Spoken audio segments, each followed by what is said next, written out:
So today for my school, I have to film videos and submit them to my professors. So this is my video that I submitted to my professor. However, the one I submitted to my teacher didn't have any bloopers in it. It was very professional. But this one, I thought it would be fun to post for you guys and include the bloopers because I thought they were really funny. It's kind of a long video, but it does have a lot of information in it. So if you work in a clinic, hopefully it will help you out.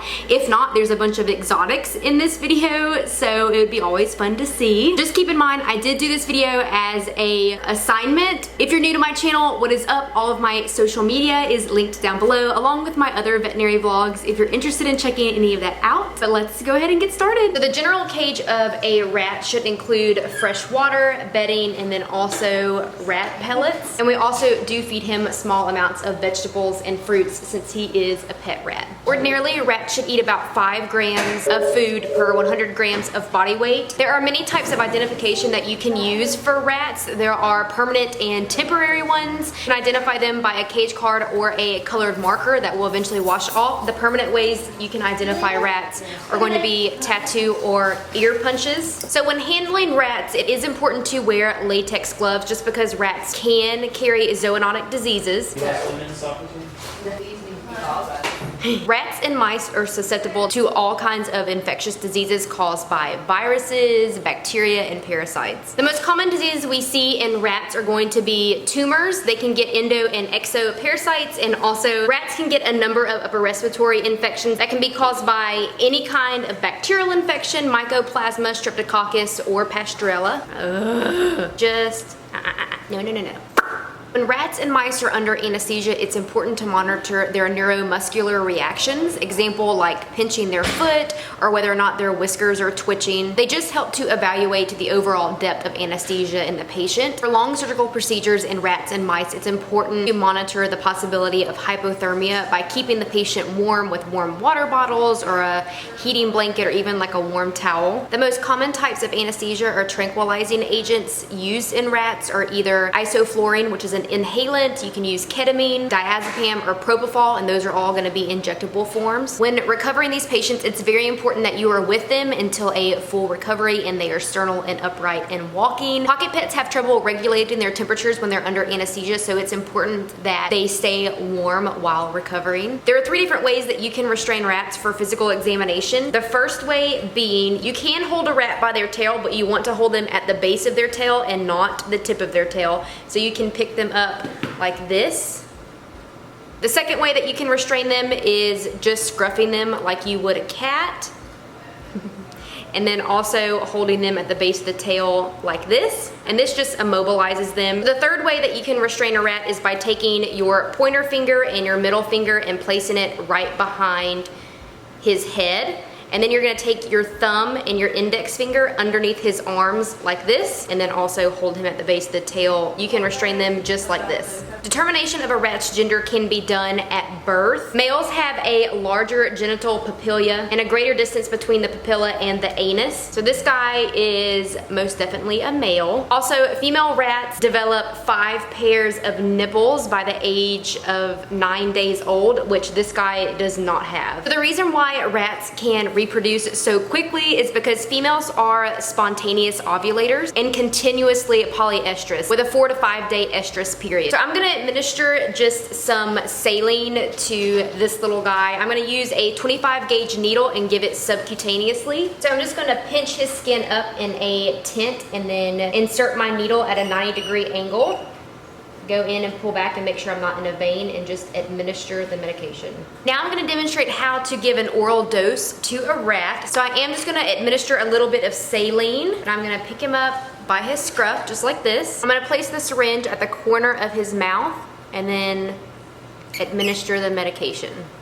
Just like that. I'm gonna demonstrate how to draw blood on a rat. I am going to administer some isoflurane anesthesia just for the sake of getting him to stay still for the blood draw. I'm just gonna take a mask and place it right over top of him, and I'm gonna turn on the O2 and the isoflurane. Once he's asleep, I'm gonna just take a smaller mask and put him in dorsal recumbency and put his little head inside the mask. And I'm gonna put him on a low dose of isoflurane just for the purpose of his blood draw. So I'm gonna use a 1 ml syringe with a 25 gauge needle. I'm gonna start by occluding the base of the tail. I'm gonna apply a little bit of alcohol.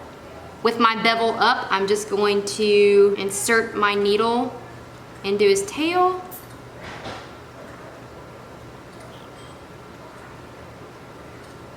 Then I'm gonna grab a cotton ball and just place it right at the end of the tail.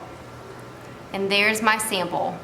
Big little mice, little mice. So this is the mouse's enclosure. He does have fresh water. He has mouse pellets, a little house he can sleep in, and also a running wheel.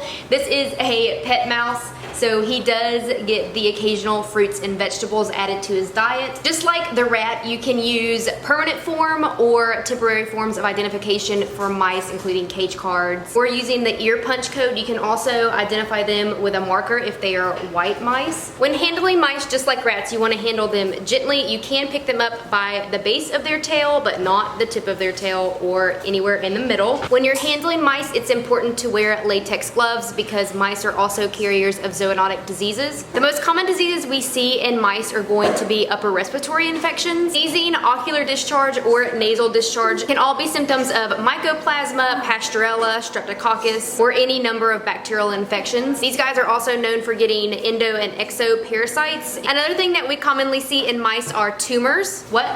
You're a bad boy.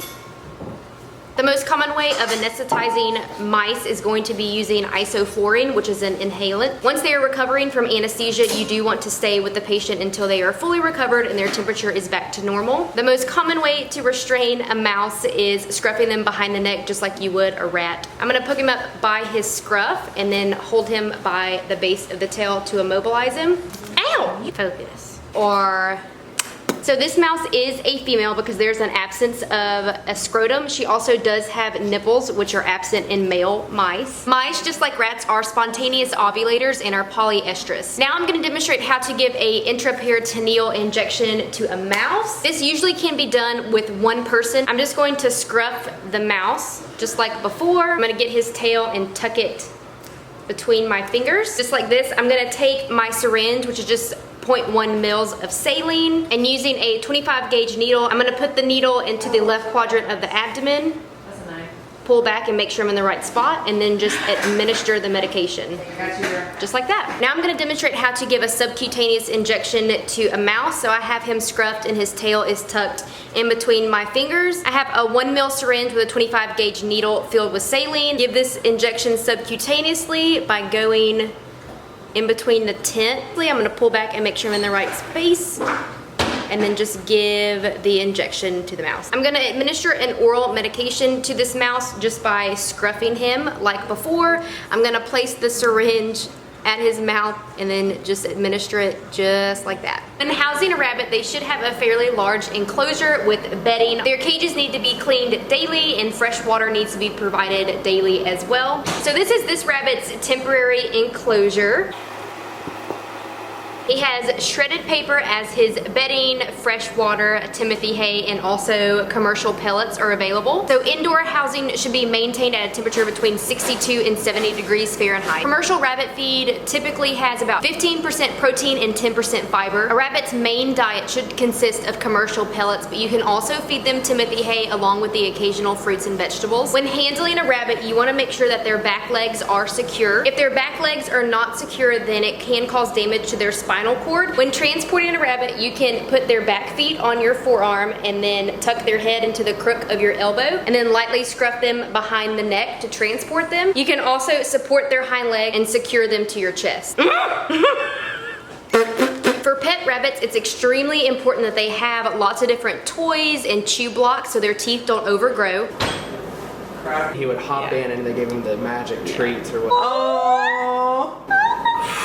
Let's get it. Rabbits are prone to a lot of gastrointestinal, dermatological, respiratory diseases. As with most small animals, maintaining a proper diet and housing play a significant role in keeping these pets healthy. Many different symptoms like sniffling, ocular discharge, a head tilt can be indicative of many different diseases like pasteurella. Rabbits are also prone to getting many different types of endo and exo parasites. Symptoms of your rabbit having exo parasites would be hair loss or itching, and endo parasites would would be things like diarrhea, not wanting to eat, acting lethargic. When we anesthetize our rabbits for surgery, we use a mixture of diazepam and ketamine, and throughout the surgery, we will use isoflurane. Did I just run out of memory again?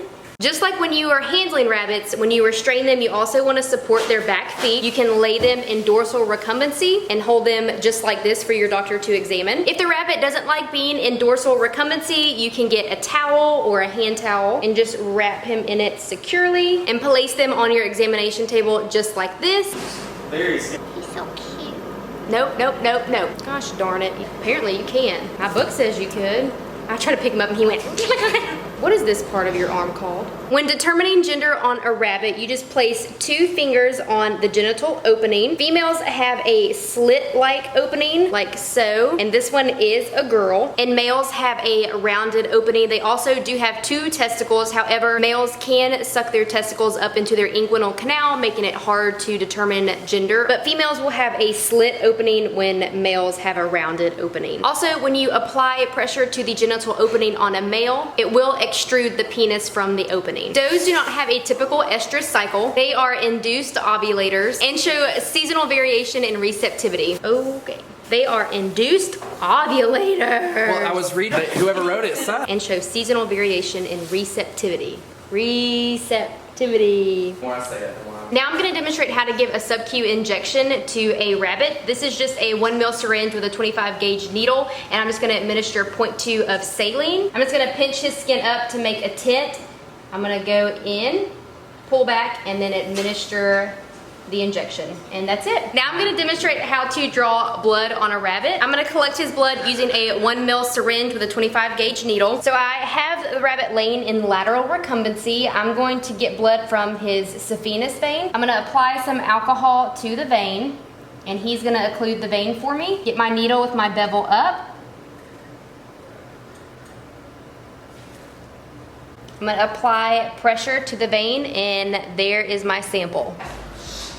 So when restraining any kind of bird, you never want to take them off of their owner's shoulder. You want to catch them either from their cage, their carrier, or on the floor. When trying to catch a bird, you might want to use a towel. That usually works best. I'm just going to take this hand towel and place it around his wings and hold him just like this. So when I'm holding him underneath the hand towel, I just have my index and thumb finger around his neck. Once I have his wings pinned with the towel, I can hold his legs just like this. So in case he does want to bite, all he's going to be able to bite is the towel. And this allows my doctor to examine the bird safely.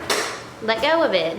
Let go. Now I'm going to demonstrate how to trim his nails. This is a 2-person job. I'm terrible at this. I never held no bird. Is going to come and grab him and hold his wings. Okay, I'm just going to take his foot and trim just the tip off of all of his nails.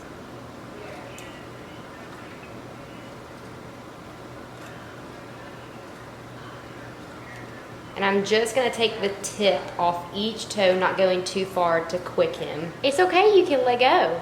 You can let go, okay. When examining a bird, the first thing you wanna start with is getting a detailed history. Husbandry related problems are very common in birds. Many medical conditions can be related to poor diet and poor husbandry. The respiratory rate should be smooth and regular. There should be no increased effort when breathing. You also want to observe the bird's walking ability, their posture, and their feathers. You also want to examine the eyes, the ears, the beak, and the oral cavity of birds. You want to palpate the crop, the esophagus, the pelvic region, the tail, the feet, the back, and the wings of the bird to check for any abnormalities. Thank you so much for watching this video. If you liked it, don't forget to subscribe to my channel, and I'll see you in my next one. Bye!